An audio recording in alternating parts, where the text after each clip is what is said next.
आज गुरुपौर्णिमा. त्यानिमित्ताने कवी कुसुमाग्रजांची एक अजरामर अशी गाजलेली कविता. कवितेचं नाव आहे कणा. ओळखलत का सर मला, पावसात आला कोणी? ओळखलत का सर मला, पावसात आला कोणी? कपडे होते कर्दमलेले, केसांवरती पाणी. क्षणभर बसला नंतर हसला, बोलला वरती पाहून. क्षणभर बसला नंतर हसला, बोलला वरती पाहून. गंगामाई पाहुणी आली, गेली घरट्यात राहून.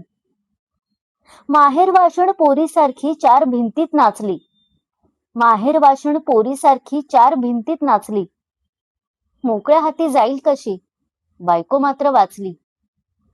भिंत खचली चूल विझली, होते नव्हते नेले. भिंत खचली चूल विझली, होते नव्हते नेले.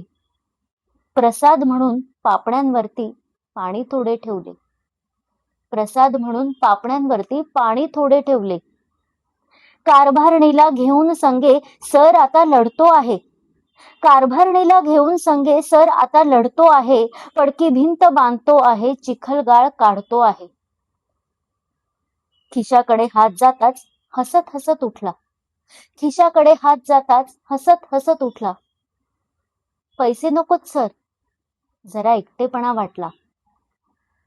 मोडून पडला संसार तरी मोडला नाही कणा. मोडून पडला संसार तरी मोडला नाही कणा.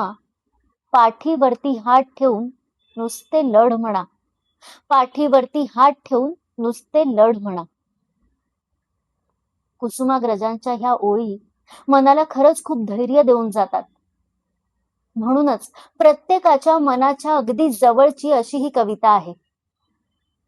आपण आपल्या आयुष्यात आपल्याला थोडं जरी लागलं तरी आपण लगेच आई ग असं ओरडतो, आणि काही मोठं पाहिलं की बाप रे असं ओरडतो. तसंच आयुष्याच्या वाटेवरती कुठेही छोटीशी चूक झाली ना की आपल्याला सगळ्यात पहिली आठवण येते ती आपल्या गुरुजनांची. अशाच आपल्या गुरुजनांसाठी सर्व गुरुवर्यांना समर्पित अशी ही कविता आज सादर केली. सर्व गुरुवर्यांना गुरुपौर्णिमेच्या खूप खूप शुभेच्छा.